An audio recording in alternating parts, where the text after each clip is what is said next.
8051 ചിപ്പാണ് ഈ കാണുന്നത്. 40 പിന്നുകളുണ്ട്. അപ്പോൾ പിൻ നമ്പർ ചിപ്പിൻ്റെ ഉള്ളിൽ കൊടുത്തിട്ടുണ്ട്. അവിടെ 1, 2, 3 എന്ന് പറഞ്ഞ് ഇങ്ങനെ കിടക്കുന്നു. 20 എണ്ണം ഒരു സൈഡിലേക്കും അതേപോലെ തന്നെ അടുത്ത 20 എണ്ണം അടുത്ത സൈഡിലും, ഇങ്ങനെ രണ്ട് സൈഡിലേക്ക് പിന്നുകളുള്ളതിനെ നമ്മൾ DIP പാക്കേജ് എന്ന് പറയും കേട്ടോ. ഇങ്ങനത്തെ ചിപ്പുകളെ പറയുന്ന പേരാണ് DIP, ഡ്യുവൽ ഇൻലൈൻ പാക്കേജ് എന്നാണ് അതിൻ്റെ ഫുൾ ഫോം. ഡ്യുവൽ ഇൻലൈൻ എന്ന് പറഞ്ഞാൽ ഡ്യുവൽ, രണ്ട് സൈഡിലേക്ക്. ഇനി 4 സൈഡിലേക്കും പിന്നുകളുണ്ട്. അതായത് ഇവിടെയും പിന്നുകൾ, അതേപോലെ ഇവിടെ താഴെയും പിന്നുകൾ, ഇങ്ങനത്തെ ചിപ്പുകളുണ്ട്.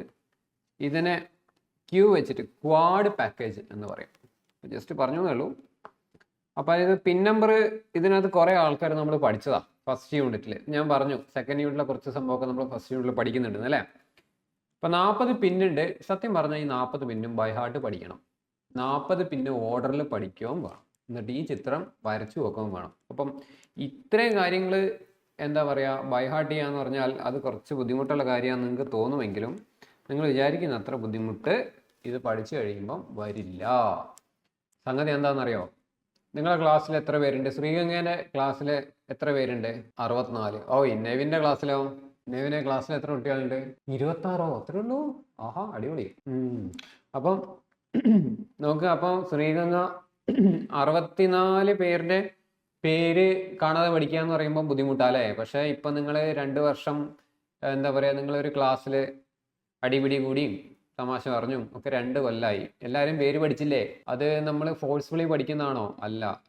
പക്ഷേ നമ്മളിങ്ങനെ ഗ്രാജുവലി നമ്മൾ അതിനകത്തേക്ക് ഇൻവോൾവ് ആകുമ്പോൾ പേരൊക്കെ തന്നെ നമ്മൾ അറിയാതെ പഠിച്ചോളും. ഏകദേശം അതേപോലെയൊക്കെ തന്നെ നമ്മളെ പിൻ കോൺഫിഗറേഷൻ്റെ കഥ. ഇത് ആക്ച്വലി 40 പിന്നുണ്ടെങ്കിലും 80ഓളം ഫംഗ്ഷൻ പഠിക്കണം. നിങ്ങൾ നോക്ക്, ചില പിന്നുകൾക്ക് 2 ഫംഗ്ഷനാണ്. ഉദാഹരണം, ഈ ഒരു പിന്ന് നോക്കുക, പിൻ നമ്പർ 10. ഈ പിൻ നമ്പർ 10 P3.0 എന്ന് പറയുന്ന സാധനമായിട്ടും വർക്ക് ചെയ്യും, അതേപോലെ തന്നെ RXD എന്ന് പറയുന്ന സാധനമായിട്ടും വർക്ക് ചെയ്യും. ഓക്കെ, അങ്ങനെ 2 ജോലി ഉണ്ട് ഇതിന്. അപ്പോൾ എല്ലാം കൂടി നോക്കുകയാണെങ്കിൽ 40 എന്നല്ല 10, 60, 70 ഫംഗ്ഷൻ നമ്മൾ പഠിക്കേണ്ടി വരും. പക്ഷേ നമ്മൾ ഇത് തന്നെയാണ് നമ്മളെ പരിപാടി ഈ ഒരു 2ാമത്തെ മൊഡ്യൂൾ. അതുകൊണ്ട് ഇത് കഴിയുമ്പോഴേക്കും ബൈഹാർട്ട് ആയിക്കോളും. ഡോണ്ട് വറി, പേടിക്കണ്ട. അപ്പോൾ നമുക്ക് തുടങ്ങിയാലോ? യെസ്. ആദ്യം പഠിക്കേണ്ട സംഗതി എന്താണെന്നറിയോ? Power supply. പവർ സപ്ലൈ കിടക്കുന്നത് 40ലും 20ലുമാണ്. ഭയങ്കര എളുപ്പമാണ് സംഗതി, വളരെ എളുപ്പം.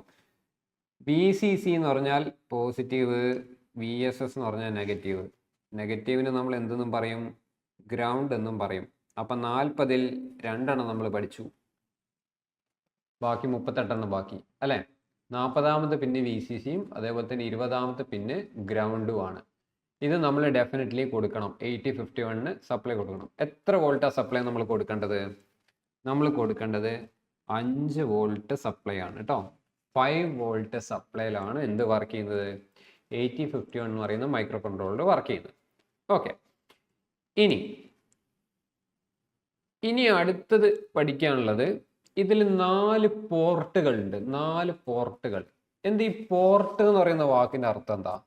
പോർട്ട്, കുറേ പോർട്ടുകൾ കേട്ടിട്ടില്ലേ? ഷിപ്പ് പോർട്ട് അല്ലേ, അതേപോലെ എയർപോർട്ട്, USB പോർട്ട്, കുറേ പോർട്ടുകൾ നമ്മൾ കേട്ടിട്ടുണ്ട്. എന്താ ഈ പോർട്ട് എന്ന് പറയുന്ന വാക്കിൻ്റെ അർത്ഥം? എന്ത് ശ്രീഗംഗ? പോർട്ട് എന്ന് പറയുന്ന ഇംഗ്ലീഷ് വാക്ക് എന്തിനാണ് ഉപയോഗിക്കുന്നത്? പോർട്ട് എന്ന് വെച്ചിട്ടുണ്ടെങ്കിൽ ഇപ്പം എയർപോർട്ട് എന്താ സംഭവം? ഒരു എയർപ്ലെയിനിൽ വരുന്ന ആൾക്കാർ മുഴുവനും ആ ഒരു എയർപോർട്ടിൽ ഇറക്കും അല്ലേ. എന്നിട്ട് ചിലപ്പം വേറെ ഒരു വിമാനം വരുമ്പോൾ അവർ അവിടെ നിന്ന് എന്ത് ചെയ്യും? വേറെ വിമാനത്തിലേക്ക് കയറിപ്പോകും. ഇപ്പോൾ ഇവിടുന്ന് USA നമുക്ക് ഡയറക്റ്റ് ഫ്ലൈറ്റിനൊന്നും പോകാൻ പറ്റില്ല. അപ്പം മേ ബി നമ്മൾ ഇവിടുന്ന് ഖത്തറിലേക്ക് പോകും, ഖത്തർ എയർപോർട്ടിൽ ഇറങ്ങി ഖത്തറിൽ നിന്ന് നമ്മൾ USA എയർക്രാഫ്റ്റിലേക്കോ ഓസ്ട്രേലിയയിലേക്കോ ഒക്കെ പോകും, നേരിട്ട് ഫ്ലൈറ്റ് ഇല്ലെങ്കിൽ അല്ലേ. അപ്പോൾ ഈ ആൾക്കാർ തൽക്കാലത്തേക്ക് ഇങ്ങനെ ഒരു കൈമാറ്റം ചെയ്യുന്ന സ്ഥലത്തിന് നമ്മൾ പോർട്ട് എന്ന് പറയുന്നത്. Ship, Cochin ship yard, Cochin ship port എന്ന് പറഞ്ഞാൽ എന്താ? പല രാജ്യങ്ങളിൽ നിന്നും കപ്പലുകൾ വരും. ആ കപ്പലിലുള്ള ചരക്കുകളൊക്കെ ആ ഒരു പോർട്ടിൽ ഇറക്കും അല്ലേ. എന്നിട്ട് ആ കപ്പൽ തിരിച്ചു വന്ന നേരത്ത് ഇവിടുത്തെ സാധനങ്ങളൊക്കെ എന്ത് ചെയ്യും? നല്ല ഹൈ ക്വാളിറ്റി നമ്മളെ കാപ്പിപ്പൊടിയും ചെമ്മീനും നമ്മളെ അടിപൊളി ഫസ്റ്റ് ക്വാളിറ്റി സാധനങ്ങളൊക്കെ നമ്മൾ എന്ത് ചെയ്യും? നമ്മൾ പിന്നെ ഷിപ്പിൽ കയറ്റി നമ്മൾ അടുത്ത രാജ്യത്തേക്ക് വിടും. ശരിയല്ലേ? ബാക്കി സെക്കൻഡ് ക്വാളിറ്റി, തേർഡ് ക്വാളിറ്റി ഒക്കെ നമ്മൾ നാട്ടുകാർക്ക് കൊടുത്ത് ഡിസ്ട്രിബ്യൂട്ട് ചെയ്യും. അപ്പോൾ ഇത് ഇങ്ങനെ ചെയ്യുന്നതിന് നമ്മൾ എന്ത് പറയും? ഇത് ഒരു പോർട്ടാണ് അല്ലെ. ഡാറ്റ അങ്ങോട്ടും ഇങ്ങോട്ടും കൈമാറ്റം, അല്ലെ സാധനങ്ങൾ അങ്ങോട്ടും ഇങ്ങോട്ടും കൈമാറ്റം ചെയ്യപ്പെടുന്ന സ്ഥലം. ഇനി USB പോർട്ടിന് പോർട്ട് എന്ന് പേര് വരാനുള്ള കാരണം എന്താ? USB പോർട്ട് നമ്മളിപ്പോൾ കമ്പ്യൂട്ടറിലുള്ള ഒരു പാട്ട് നിങ്ങളെ ഫോണിലേക്ക് കയറ്റണം. നിങ്ങൾ USB കേബിൾ കുത്തി, ഫോണിലും കുത്തി, മറ്റേ അറ്റം കമ്പ്യൂട്ടറിലും കുത്തി. അപ്പോൾ നമ്മൾ എന്ത് ചെയ്യാണ്? കമ്പ്യൂട്ടറിലുള്ള ഒരു പാട്ട് നമ്മൾ ഫോണിലേക്ക് കൈമാറ്റം ചെയ്യുകയാണ്. അപ്പം ആക്ച്വലി കൈമാറ്റം ചെയ്യപ്പെടുന്നത് എക്സാക്ട് പോയിന്റ് USB പോർട്ടിൽ വെച്ചിട്ടല്ലേ? USB പോർട്ട് എന്ന് പറയുന്നത് കമ്പ്യൂട്ടറിൻ്റെ അവസാനത്തെ എൻഡും നിങ്ങളെ മൊബൈൽ ഫോൺ കണക്ട് ചെയ്യുന്ന ഫസ്റ്റ് എൻഡുമാണ്. അപ്പോൾ ആ ഒരു സ്ഥലത്ത് വെച്ചിട്ടാണ് ഈ കൈമാറ്റം നടക്കുന്നത്.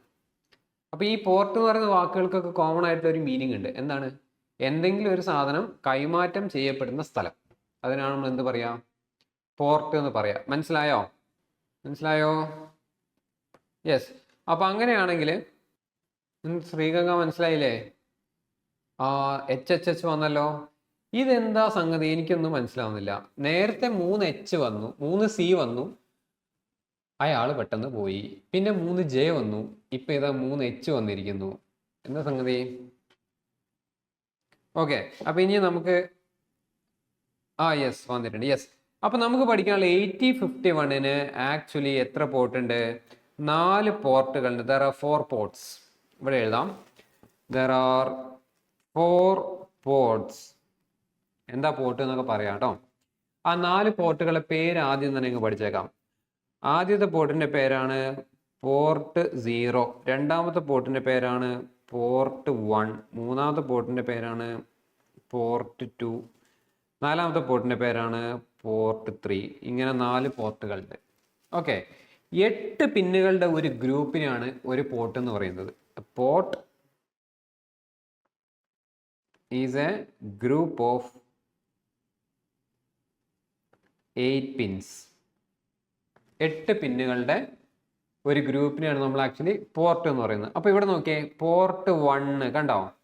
പോർട്ട് 1 എന്ന് പറഞ്ഞത് ഇത്ര ആൾക്കാരെയാണ് പോർട്ട് 1 എന്ന് പറഞ്ഞ് കൊടുത്തിരിക്കുന്നത്. അതിൽ പിൻ നമ്പർ 1 തൊട്ട് പിൻ നമ്പർ 8 വരെയുള്ള ഈ 8 ആൾക്കാരെയാണ് പോർട്ട് 1 എന്ന് പറയുന്നത്. അപ്പോൾ എവിടെ നമ്മൾ പോർട്ട് 0 ഇതാ കാണുന്നു. പിൻ നമ്പർ 32 തൊട്ട് പിൻ നമ്പർ 40 വരെയുള്ള ആൾക്കാരെ നമ്മൾ എന്ത് വിളിക്കുന്നു? പോർട്ട് 0 എന്ന് വിളിക്കുന്നു. ഓക്കെ, പിന്നെ പോർട്ട് 3 എന്ന് പറഞ്ഞാൽ എന്താ?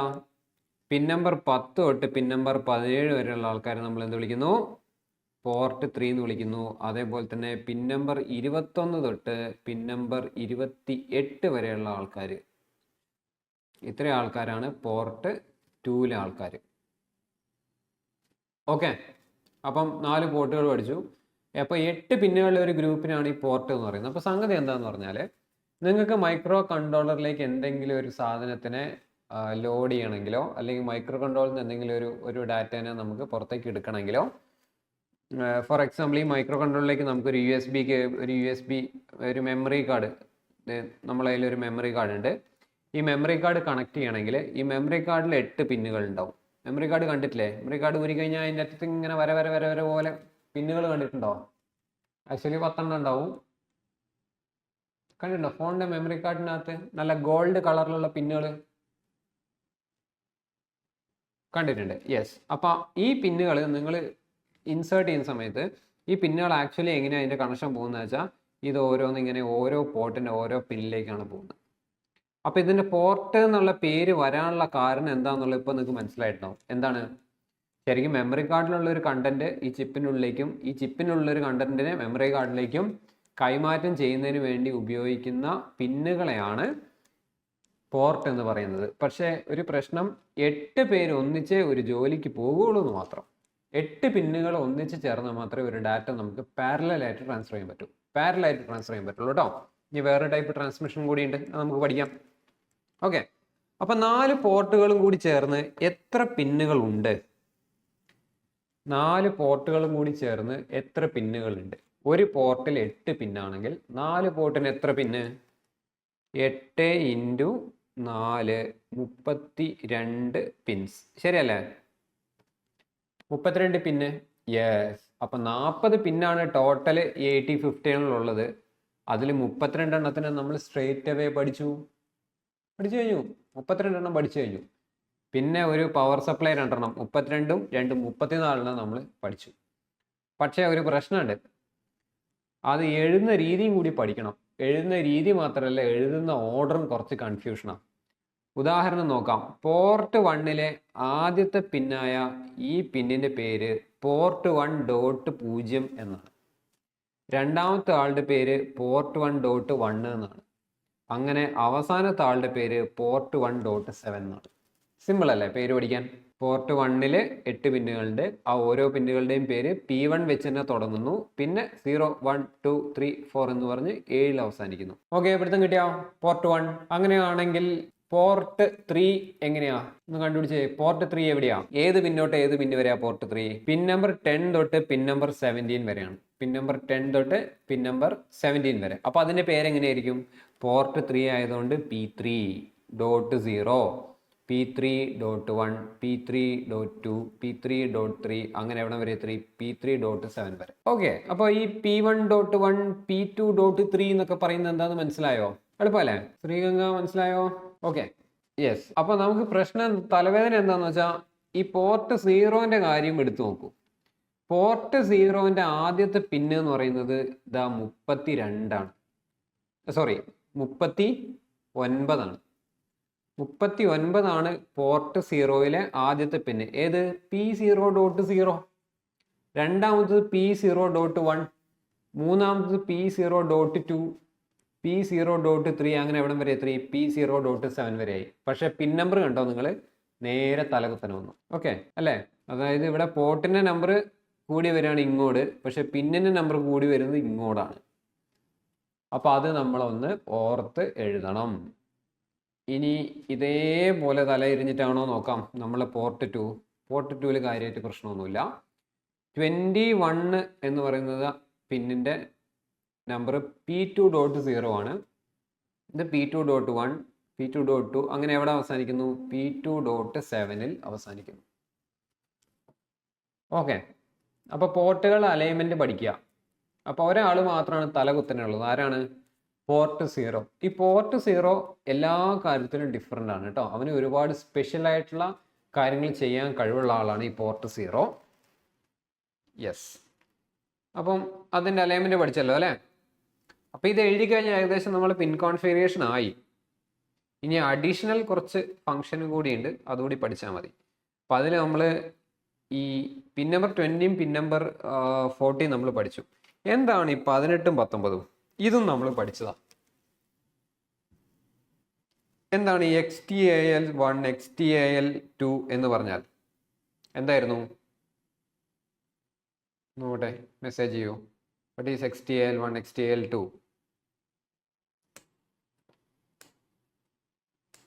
മറന്നുപോയോ? നോക്കട്ടെ. നോക്കണ്ട സാർ, മറന്നുപോയി. ആൻസർ ഒന്നുമില്ല, മറന്നുപോയി. XTAL എന്ന് പറഞ്ഞാൽ ക്രിസ്റ്റൽ എന്നാണ്.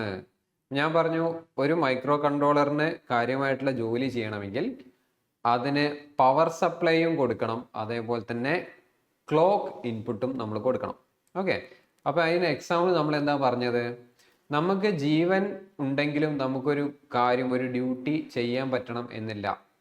ഒരു 15 ദിവസം ഭക്ഷണം കഴിക്കാതെ നമ്മളൊരു മുറിൻ്റെ ഉള്ളിൽ നമ്മൾ ഇരിക്കുകയാണ്, അടച്ചിട്ടിരിക്കുകയാണ് എന്ന് വിചാരിച്ചു. അങ്ങനത്തെ ഒരു സിറ്റുവേഷൻ വന്നു. എന്നിട്ട് അടുത്ത ദിവസം നമുക്കൊരു 15 കിലോമീറ്റർ മാരത്തോൺ നമുക്ക് ഓടാൻ പ്രിപ്പയർ ചെയ്യാൻ പറ്റുമോ? ഓടാൻ പോയിട്ട് എണീറ്റ് നിൽക്കാൻ പോലും നമുക്ക് പറ്റില്ല. പക്ഷെ നമുക്ക് ജീവൻ ഉണ്ടോ എന്ന് വെച്ചാൽ ജീവനൊക്കെ ഉണ്ട്, ആളെ ലൈവാണ്, പ്രശ്നമൊന്നുമില്ല. പക്ഷെ ഒരു ഡ്യൂട്ടി ചെയ്യാൻ നമുക്ക് പറ്റില്ല. അതേപോലെ തന്നെയാണ് മൈക്രോ കൺട്രോളറിൻ്റെ കാര്യം. മൈക്രോ കൺട്രോളറിന് ജീവൻ ഉണ്ട്, ജീവൻ കൊടുക്കാൻ വേണ്ടി സിമ്പിൾ എന്ത് ചെയ്താൽ മതി? 40ാമത്തെ പിന്നിലും 20ാമത്തെ പിന്നിലും പവർ സപ്ലൈ കണക്ട് ചെയ്ത് കഴിഞ്ഞാൽ അവന് ജീവൻ വന്നു. പക്ഷെ അവനൊരു ഡ്യൂട്ടി ചെയ്യണമെങ്കിൽ അവൻ എന്ത് കൊടുക്കണം? ഫുഡ് കൊടുക്കണം. ആ ഫുഡ് കൊടുക്കുന്നതിൽ ഫുഡിനെ എനർജി ഉപയോഗിച്ചിട്ടാണ് അവൻ ആ ഡ്യൂട്ടി ചെയ്യുക. നമ്മളെ പോലെ തന്നെ ആ ഫുഡ് കൊടുക്കുന്ന സ്ഥലമാണ് ഇതാ ഇവിടെ. അപ്പോൾ ഇവിടെ ക്ലോക്ക് ഇൻപുട്ട്, ക്രിസ്റ്റലിൽ നമ്മൾ ക്ലോക്ക് ഇൻപുട്ട് എത്ര ഫാസ്റ്റായിട്ട് ഉള്ളിലേക്ക് പുഷ് ചെയ്യാൻ പറ്റുമോ, ഒരു ക്ലോക്ക് പൾസ് അതിൻ്റെ ഉള്ളിലേക്ക് കയറുമ്പോൾ അതൊരു ഡ്യൂട്ടി ചെയ്യും. അടുത്ത ക്ലോക്ക് പൾസ് ഉള്ളിൽ കയറുമ്പോൾ അടുത്ത ഡ്യൂട്ടി ചെയ്യും. അപ്പോൾ അങ്ങനെ നിരനിരയായിട്ട് ഇങ്ങനെ ക്ലോക്ക് പൾസ്, നിങ്ങൾ ഡിജിറ്റലിൽ പഠിച്ചു തന്നെയാണ്. ഇങ്ങനെ ക്ലോക്ക് പൾസ് ഇതിൻ്റെ ചിപ്പിൻ്റെ ഉള്ളിലേക്ക് നമ്മൾ കയറ്റി കൊടുക്കും തോറും അത് ഓരോ കാര്യം എന്ത് ചെയ്യും? പെട്ടെന്ന്. മനസ്സിലായോ? ഓക്കെ, അപ്പം 16 kHz ഫ്രീക്വൻസി ക്ലോക്കാണ് നമ്മൾ കൊടുക്കുന്നതെങ്കിൽ ഇതിൻ്റെ അർത്ഥം എന്താ? 16 × 10⁻³ 16,000 ഹെഡ്സ്. അതായത് ഒരു സെക്കൻഡിൽ 16,000 ക്ലോക്കുകൾ എന്ത് ചെയ്യുന്നുണ്ട്? ഉള്ളിലേക്ക് കയറുന്നുണ്ട്. അപ്പോൾ ഒരു സെക്കൻഡിൽ 16,000 ഇൻസ്ട്രക്ഷൻസ് റീഡ് ചെയ്യാൻ ആർക്ക് പറ്റും? 16,000 പറ്റില്ല, എന്നാലും ഏകദേശം 16,000/2 ഒക്കെ നമുക്ക് 8,000 ഇൻസ്ട്രക്ഷൻ ഒക്കെ എന്ത് ചെയ്യാൻ പറ്റും, ടാസ്കുകൾ നമുക്ക് കംപ്ലീറ്റ് ചെയ്യാൻ ആർക്കൊണ്ട് പറ്റും, 850 കൊണ്ട് പറ്റും. അപ്പോൾ ഇത് ഈ 1981 കഥയാണ്. ഇപ്പം നമ്മളുടെ ഇപ്പം എന്താ പറയുക, നമ്മളെ എന്താ പറയുക, നമ്മൾ സ്നാപ്ഡ്രാഗൺ 8 എലൈറ്റ് എന്ന് പറയുന്ന ചിപ്പിലൊക്കെ ഏകദേശം എത്ര വരുന്നത്, 3.4 GHz ആണ്. അപ്പം ലക്ഷക്കണക്കിന് ക്ലോക്ക് പൾസ് ആണ് ഒരു സെക്കൻഡ് ലൈനിലേക്ക് കയറുന്നത്. അപ്പോൾ ക്രിസ്റ്റൽ എന്താണെന്ന് ഓർമ്മ വന്നോ? ക്രിസ്റ്റൽ എന്താന്ന് മനസ്സിലായോ? എന്താണ് നെവിനെ? ഹായ്. നെവിനെ വാങ്ങിക്കണ്ടേ? പോക്കറ്റിലിരണ്ടേ വാങ്ങിച്ചിട്ട്? നെവിന് മാത്രമേ മനസ്സിലാവുള്ളൂ കേട്ടോ, ഞങ്ങൾ സീക്രട്ട് കോൺവെർസേഷൻ. നെവിനെ നമുക്കൊരെണ്ണം വാങ്ങിച്ച് പോക്കറ്റിലിരണ്ടേ? എടാ അതാണ്, അതിന് വേണ്ടിയിട്ടാണ് പഠിക്കുന്നത്. ഇങ്ങനെ എന്തെങ്കിലുമൊക്കെ ഒരു ഡ്രീം ഉണ്ടെങ്കിലാണ് നെവിൻ പറയാണ് S25 ഇറങ്ങിയിട്ടുണ്ട്, അതിനകത്ത് ചിപ്സെറ്റ് 8 സ്നാപ്ഡ്രാഗൺ 8 എലൈറ്റ് ആണ്. അപ്പം ഞാൻ പറഞ്ഞു അതൊരെണ്ണം വാങ്ങി പോക്കറ്റിലിട്ടുണ്ടായിരുന്നു. അപ്പോൾ അവൻ പറയാണ് ഫണ്ടില്ല. ഫണ്ട് ഉണ്ടാക്കാനാണല്ലോ നമ്മൾ ഈ പരിപാടിക്ക് ഇറങ്ങിയിരിക്കുന്നത്. നമ്മൾ 4 കൊല്ലം പഠിക്കുന്നു, പിന്നെ ലൈഫ് ലോങ് നമ്മളെ പരിപാടി ഫണ്ട് ഉണ്ടാക്കൽ തന്നെയാണ് കേട്ടോ. ഇപ്പം നേരെ പഠിച്ചാൽ ബുദ്ധി ഉപയോഗിച്ചിട്ട് കാശുണ്ടാക്കാം, അല്ലെങ്കിൽ ബുദ്ധിമുട്ടാണ്. ഓക്കെ, ശരി.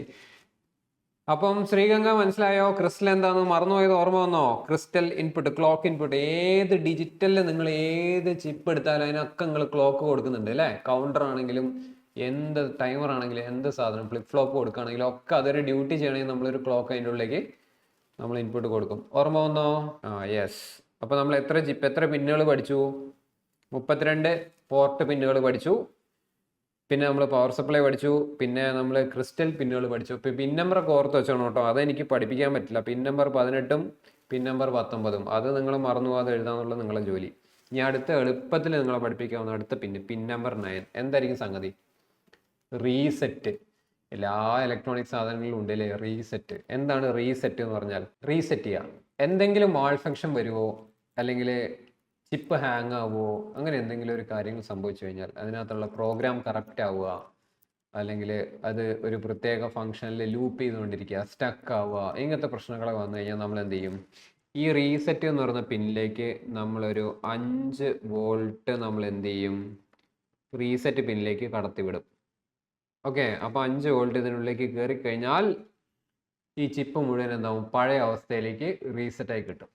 അത് നമ്മൾ ഫോർമാറ്റും റീസെറ്റൊക്കെ നിങ്ങൾ പലപ്പോഴും പല ഇതിൽ ചെയ്തിട്ടുണ്ടാവും അല്ലേ? എല്ലാ സാധനങ്ങളും ഉണ്ടാവും റീസെറ്റ്. മിക്ക ഇലക്ട്രോണിക് ആർജിസ്റ്റിനെ പ്രസ് ചെയ്തിട്ട് റീസെറ്റ് ചെയ്യാവുന്നൊരു സംവിധാനമൊക്കെ ഉണ്ടാവും. ഇപ്പോൾ കാൽക്കുലേറ്റർ ഒക്കെ ആണെങ്കിൽ അതിൻ്റെ ബാക്ക് സൈഡിൽ നോക്കി കഴിഞ്ഞാൽ ഒരു ഹോൾ ഉണ്ടാവും. ആ ഹോളിൽ നമ്മൾ പ്രസ് ചെയ്ത് പിടിക്കുകയാണെങ്കിൽ ഇപ്പോൾ TV-ൻ്റെ റിമോട്ട് അതിനൊക്കെ ഉണ്ടാവും.